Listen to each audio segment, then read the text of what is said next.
Hey guys, you guys did a great job on your presentation. It was very detailed and your PowerPoint was very well presented.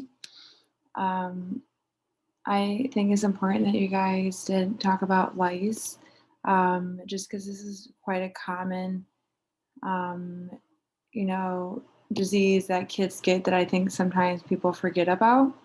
I just remember being a kid, and there was a few times where there was like a lice outbreak, and all the kids would get notified with getting a piece of paper and having to take it home to your parents.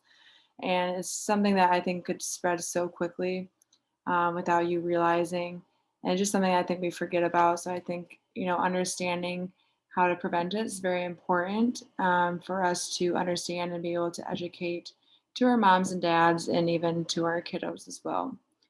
So I just kind of want to talk about with more about prevention of this. So it's also um, so obviously we know that this is like a serious concern for in general for our parents and even for the community. Having screening programs, though, has like within schools, has not been proven to have a significant effect on decreasing incidence of head lice in the school setting. So it has been proven, though, that education programs are more helpful in the management of head lice. It is also very important to make sure that our kids that do have head lice do not return to school after having proper treatment. Um, it's also very important to educate on how to stop the reoccurrence of head lice from happening again. So, teaching our parents to make sure we're washing all of our clothing and our towels and bed linens in hot water and drying it in a hot dryer for at least 20 minutes and dry clean any non-washable items. We want to make sure we're thoroughly going to be vacuuming our carpets and the car seats, pillows, stuffed animals, rugs, mattresses, and any like upholstered furniture.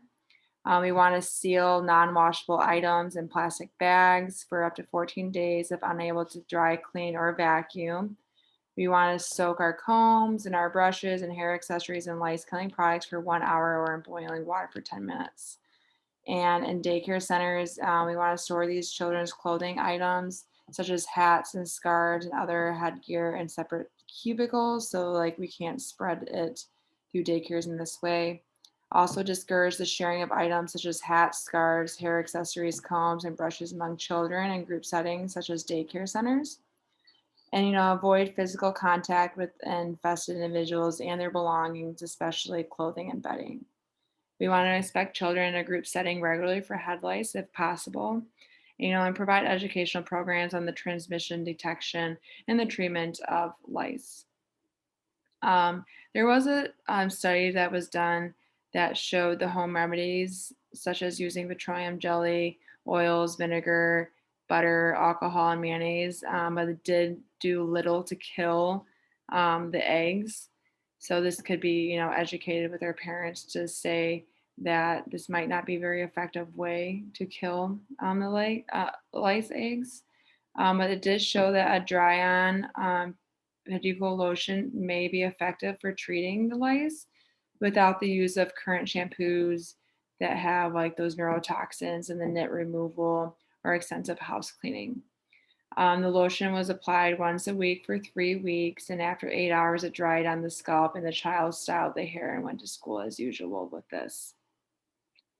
Again, it's very important to just educate our parents and, have them not feel embarrassed about this. I think lice is one of those diseases that our kids get and is very embarrassing. I think a lot of people think that they're, dirty for having this, but honestly, it can happen to anybody. And so our parents shouldn't be made to feel bad if, their children get this and instead, kind of speak out and let people know like, hey, this is what's going on. So that if, let's say, a child in a classroom did get this, then you can notify the school and make sure that the parents are all checking the rest of their children at home. So it kind of, decreases the spread of it getting any worse. So at this time, I don't have any questions for you guys. Again, you guys did a wonderful job. Thank you for presenting and thank you for listening to my response. Thank you.